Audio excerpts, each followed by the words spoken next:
Hello there, ladies and gents. How are you today? Welcome back. This is Aluminum Tarot. We're going to do the reading for the next sign, which is Leo, Sun, Moon, and Ascendant. So we're going to start with the order of the day. If you like what you see here on this channel, please be sure to give a like, share, subscribe, and ding that notification bell. Comment below on how this affects you in your personal life so that you don't miss any updates and that we can drive up the algorithms, good old-fashioned bots. We're going to cover a little bit of some of the astrological transits to start off before we get into the reading itself. I'm going to talk a little bit about some of the important key transits that are taking place. We have a solar eclipse in Libra on the 2nd of October, which is going to kind of not necessarily mirror what took place with the lunar eclipse in Pisces recently on the 18th of September, but more of the same energy, releasing things that no longer serve us, death of the ego, things of that nature. So this will probably restore a little bit of balance to us as we go through that particular transit.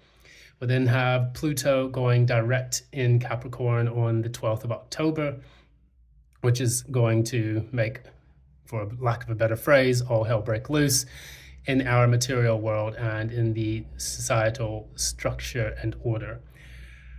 Next, we have Mercury in Libra squaring Pluto. Then Mercury will move into Scorpio on the 13th of October. So this will take place between the 12th and 13th of October. Things for us to note about that. Communication may become a bit more secretive or potentially more explosive and volatile. It could also affect certain things. It's almost kind of like a Mercury retrograde in my personal opinion, because, when you have that Pluto, it creates this disruptive kind of flow to things, similarly to Uranus. Next, we have Sun in Chiron. We have Sun in Chiron on the 14th of October. That's actually opposite Chiron. And what this is going to do, create some very kind of upsetting things that can happen in our lives, test our place where we have wounds or we need to do some healing, things of that nature. As we know, Chiron was a centaur, a master of many different kinds of skills and trades, including martial arts, healing, the occult, things of that nature. He then gets hit with a poison arrow, which causes him to have an insufferable wound that does not heal. And so he then sacrifices himself and becomes the constellation in the in the sky, as the centaur. So very, very interesting things there. And what this does in our personal lives, it just triggers certain wounds that we have to heal that typically don't heal. And you have to find Chiron in your particular chart where that would take place. Next, we have Neptune still trudging along in Pisces, which is going to keep on with that watery energy. That makes it a bit difficult for us to focus, to get fine-tuned. I've noticed it's kind of affected me quite a bit because I have kind of like a strong Neptune placement, or rather a strong Pisces. Well, let's see, yeah. Strong Neptune placement. There we go. In my Sagittarius ascendant, it's basically in the first house. And that would give me a little bit of those watery rants that everyone loves to enjoy. You can tell I'm being facetious on that one. But next, we have the full moon in Aries taking place on October 17th. So that's going to bring some very Aryan qualities to light. You can find out where that is in your specific chart. My Aries is, I think they say it's should be in the 5th house. If not, it's in the 7th house, depending on which chart I'm looking at with the ascendant. Anyways, enough rambling, enough waffling. We're going to go ahead and get straight on to this. And we're going to go into the reading itself for Leo.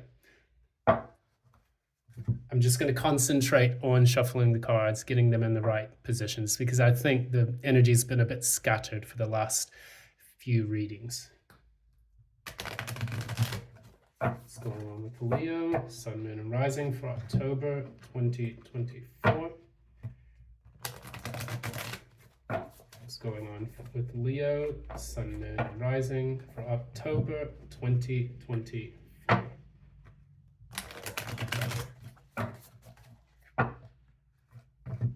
What's going on?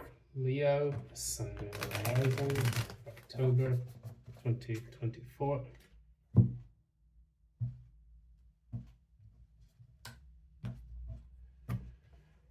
So, current energy for Leo.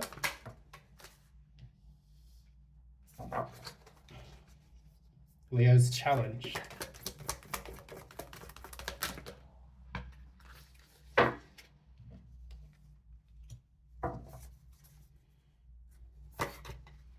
What happened in the recent past?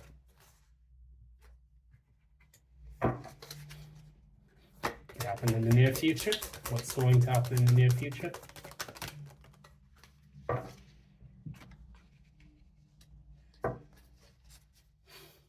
What's at the core of all of this?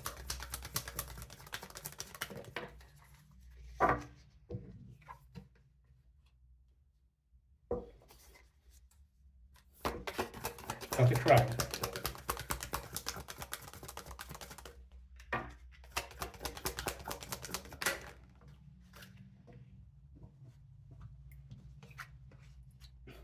We're going to just pull one card for this. What is the penultimate outcome? All right, so we have at the bottom of the deck, we have the Three of Swords in the reverse. You are trying to get over a heartbreak or a betrayal that has taken place. Let's go ahead and pull a signifier to see what this actually relates to. What is the signifier of this reading? The Hangman. So it's feeling stuck. Piscean energy there, trying to get a new perspective on something.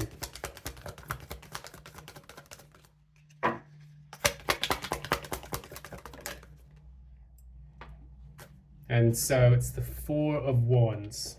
Four of Wands here.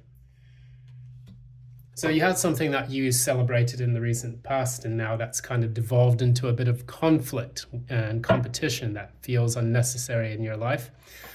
Maybe you have received a promotion or a raise, or maybe you had someone new come into your life, which seemed great initially, but then it began to devolve into needless conflict, worry, and incessant threats to your stability and your livelihood. So now you're kind of taking a bit of a pause back and trying to reflect on what's gone wrong, and giving yourself some insights so that you can avoid these types of issues in the future. So what we have here in the center of the deck, we have the Six of Wands. We have the Six of Pentacles. I'm getting used to the imagery here. The Six of Pentacles talks a little bit about equal give and take, learning to give some energy to some things in the right particular manner, being charitable, things of that nature. So what you're now trying to do is decide on what to give to, because the Two of Wands is the challenge for this particular reading. So when we have these two cards here, we have the Six here of Pentacles, and then we have the Two of Wands as the challenge. Now, when we talk about pentacles, we talk about things that are not just physical assets like money, but we also talk about time, attention, energy that we pour into certain things. We're trying to get balance and harmony on that, 6 being the number of balance. So when you have the Six of Swords, it's balancing out the conflict from the Five of Swords. When you have the Six of Wands, it's balancing out the conflict of the Five of Wands. The changes that are taking place is getting back to that homeostasis that's needed. And then, so with this, maybe you went through a rough or difficult period, and now you're trying to get some balance back into your life. And you're deciding on which kind of plan of action that you're going to take next. Now, in the recent past, we had the Wheel of Fortune. I'll try to clarify with fewer cards this time.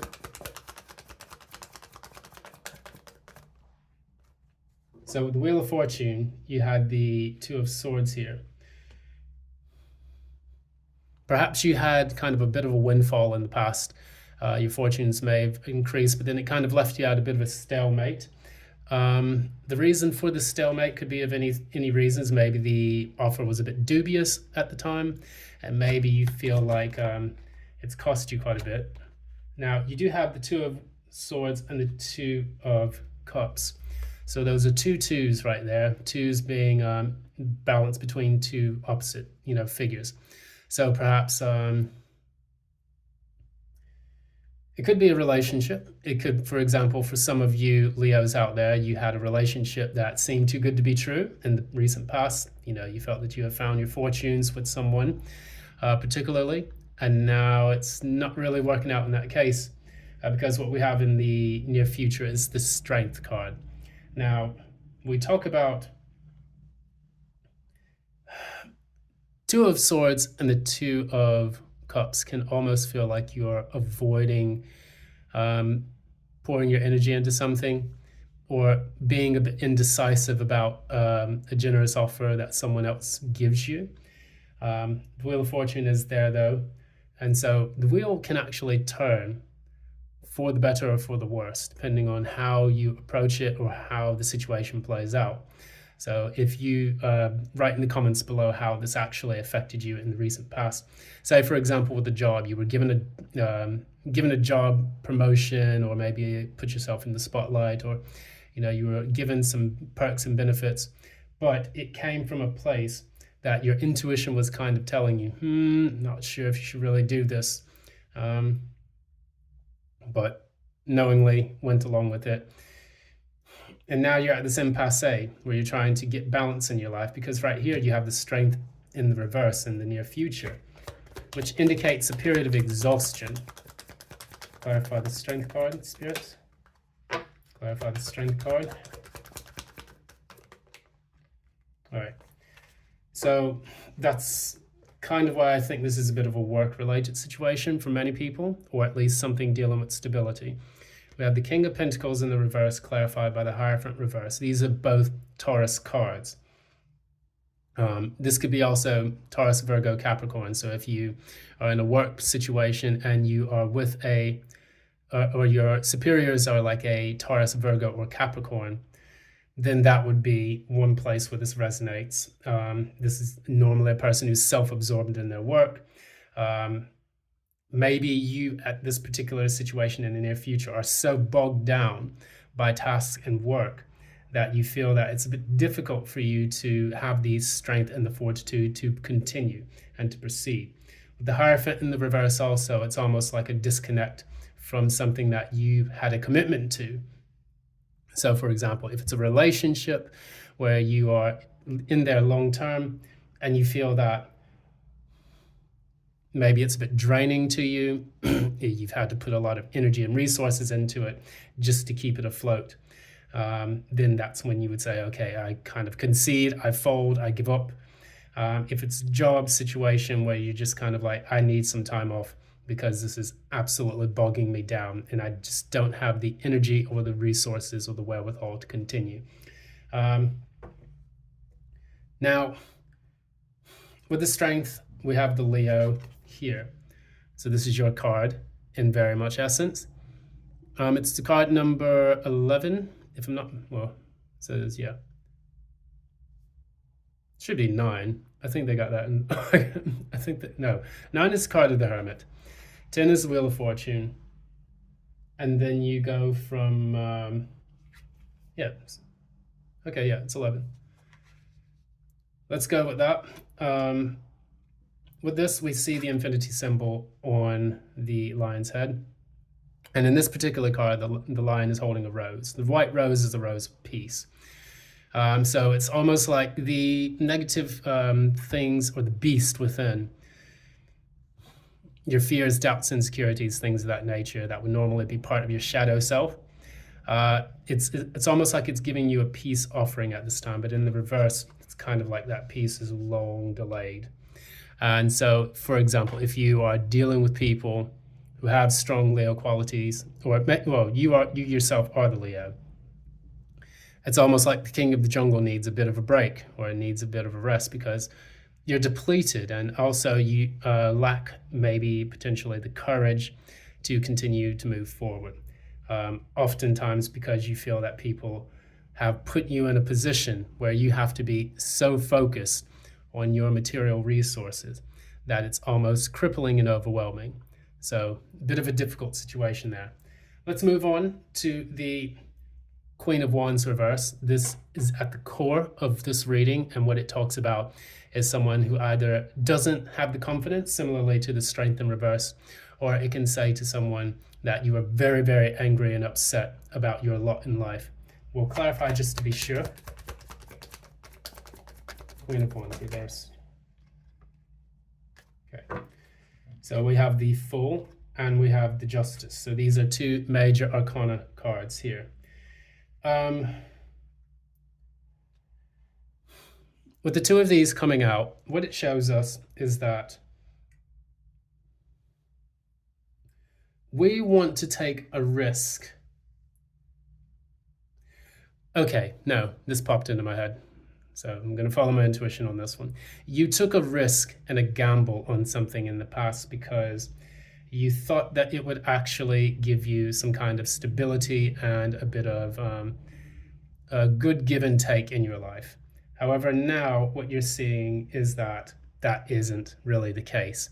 So you're in Queen of Wands reverse mode, which typically talks about someone who is very angry and salty about something that took place in their life. Perhaps with this, you may feel that you need to take a leap in the very future in order for you to get some balance back into your life. Sometimes this leap can take place in taking some risks that some people would say are foolish. Other times it can just say, okay, I'm just going to spontaneously do something like go on holiday, or I'm going to spontaneously do something like quitting the job. Potentially even signing a contract with a new job.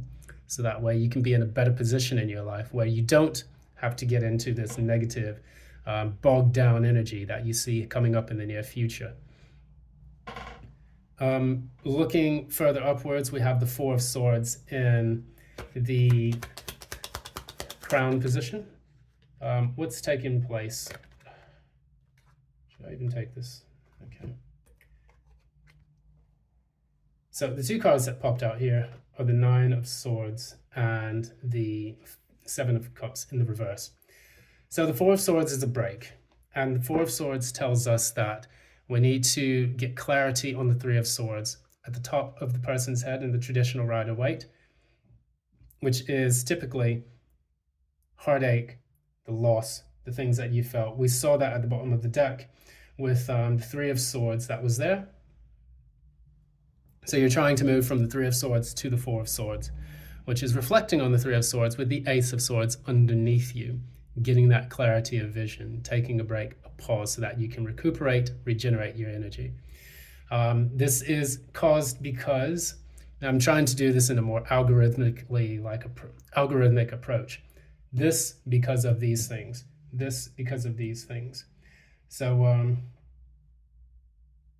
what we see here with the Four of Swords, this had to happen because you were in a very, emotionally or, mentally trying situation with the Nine of Swords. And now it's kind of left you a bit overwhelmed. Sometimes the Seven of Cups in the reverse can be clearing up things, but when it's next to this Nine of Swords, it shows that there's fog, there's absolute overwhelm of, things to take care of, things to do, a lot of options to contemplate, things of that nature. So you're now wanting to take that break, and that kind of, justifies what I was saying earlier with the Strength card in the reverse. Next, last but not least, we have the Justice card in the reverse. We have the Justice card at the bottom in the court. Now we have it in the reverse as the final outcome. So Justice reverse, clarified by the Justice. Okay. So there's too many cards that came out here. Yeah, this is all over the place. We have three cards here. We have the Nine of Cups, we have the Seven of Swords, and then we have the Ace of Wands. So this talks a little bit about, we know things are fair and unbalanced. So what we may do is take actions that are also fair and unfair and unbalanced. So the reason why is because you want this kind of Nine of Cups moment. You want a wish fulfillment. This wasn't what you thought it was going to be. So you're taking the decisive action to move into that energy where you can feel a bit more at ease. You're strategizing on how to do this with the Seven of Swords. And when the time is there, you will have the opportunity to take that action. So that's the Ace of Wands, clarifying it at the very end.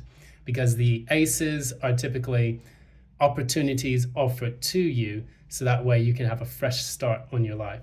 Because things are not, the way they should be at this particular moment. The justice is in the reverse. You wanted that justice and that fairness at the very core, but because you see it's not really happening, you can think that something is very unfair. And so you want fairness in all of this, and you want to go ahead and reclaim that, even if you have to take matters into your own hands. So we're going to go to the next bit here. We're going to talk about the final message that comes out of here. Let's go ahead and pull a Moonology Oracle deck card.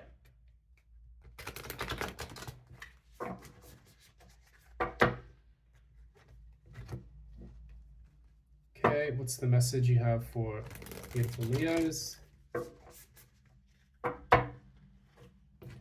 What's the message you have for us, beautiful? Not us, beautiful Leos. I'm not a Leo.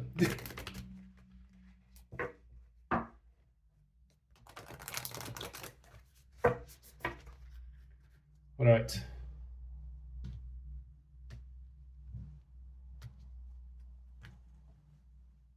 Now, last but not least. Okay, so interestingly enough, we do have the full moon in Aries on October 17th, and guess what card we pulled? A fiery climax approaches.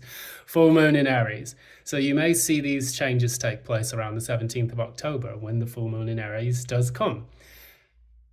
As I say, prime example of why I love the tarot, because of the beautiful synchronicities that we see taking place. Now, that said, I think yesterday I feel like my energies were quite off a bit. So I'm trying to rectify that today, and it seems like there's a bit better flow between the cards and the messages. So I'm almost at the moment where I feel like I want to redo Taurus's reading, because Taurus's reading was absolute fucking pandemonium. I don't really know how to perceive it, but let's go with this. A fiery climax approaches, and that is basically the moment in which that fiery climax, the Ace of Wands, takes over and is able to rebalance and redistribute everything that's going on in your life. So don't give up hope, Leos. Things are going to get better along the way. You will move into an energy in which the very thing that you thought you wanted with this particular job or with this particular company or even a particular relationship is now going to get rebalanced, because you realize it's taking too much of your energy. You are indicated by the sun.